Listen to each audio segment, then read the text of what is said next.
Je vous le disais en titre, l'appellation Touraine-Chenonceau organisée hier soir la deuxième édition de cette dégustation sous les étoiles. Le public a pu y boire un verre de vin dans les jardins illuminés notamment. Retour sur une soirée très particulière hier soir au château. C'est la page spéciale de ce journal. Elle est signée Bérénice Dufay et Manon Le Charpentier. Ça y est, la nuit est tombée, nous sommes dans la cour d'honneur du château de Chenonceau. Depuis près d'une heure, le public est présent, il se presse pour déguster uniquement du Touraine-Chenonceau.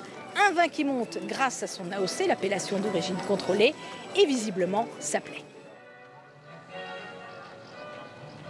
La nuit est à peine tombée sur le château des Dames et ils sont déjà là, le verre à la main. Pendant 2 heures, touristes du cru et touristes étrangers vont pouvoir goûter un vin qui commence à se faire une place au soleil parmi les grands, le Touraine-Chenonceau. Tendez vos verres.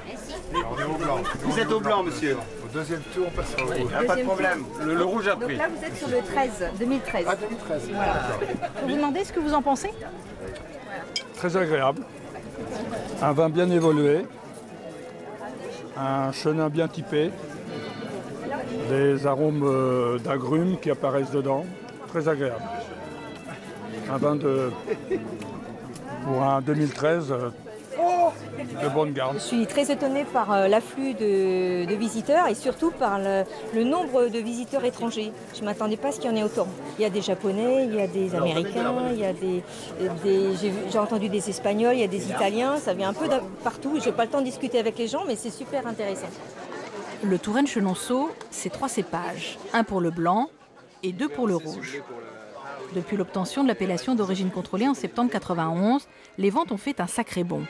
260 000 bouteilles sur la campagne 2012-2013, 350 000 en 2013-2014. Une reconnaissance visible également à l'exportation, plus 11%. C'était comment cette dégustation? C'est très bon. Hein? Je ne savais pas que tous les types de vins de Touraine, hein? Parce que je connais le vin de Loire, mais pas les Touraine. Alors c'est parfait. Hein? Dans la grande galerie du château, on se presse aussi beaucoup. Une dégustation dans un cadre aussi prestigieux, ça aide aussi sûrement à trouver le vin formidable. Alors, les jeunes? On essaie d'apprendre, on déguste. Et alors? C'est bon. C'est toujours enrichissant de toute façon. Hein. C'est mieux que de rester enfermé dans sa cave et de voir personne de toute façon. Donc il faut être ouvert sur le monde. Nous, on a un métier qui nous donne la chance d'être ouvert sur le monde parce qu'on fait beaucoup d'exports. On travaille autant sur la France que sur l'étranger. Donc on a une ouverture qui est très importante. Un vin qui prend du galon, un lieu d'histoire magnifique. L'alchimie des deux a une nouvelle fois fonctionné à un détail près. Alors qu'est-ce qui manque? Eh bien des rillettes. On a dit qu'il manquait les rillettes. Pourquoi c'est important pour vous d'avoir des rillettes avec le vin? Boire sans manger, ça va pas. Il paraît que l'an prochain, ce sera réparé. Luc Poulain, vous êtes viticulteur à Angers depuis 15 ans. Vous êtes également président de l'appellation Touraine-Chenonceau. Quel succès ce soir!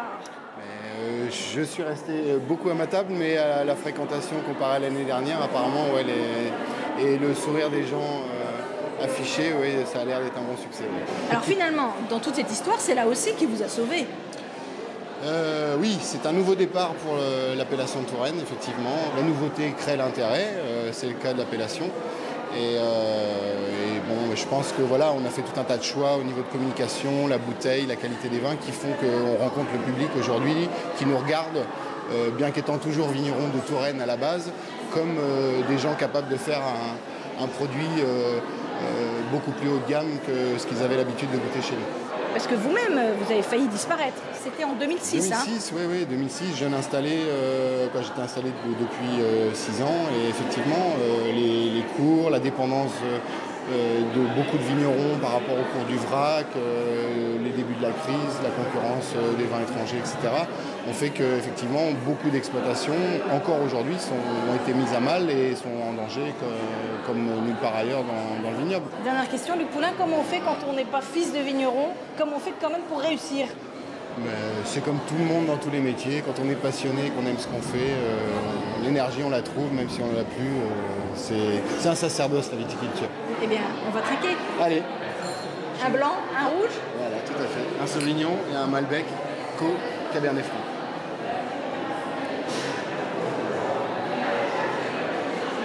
Pas mal, hein?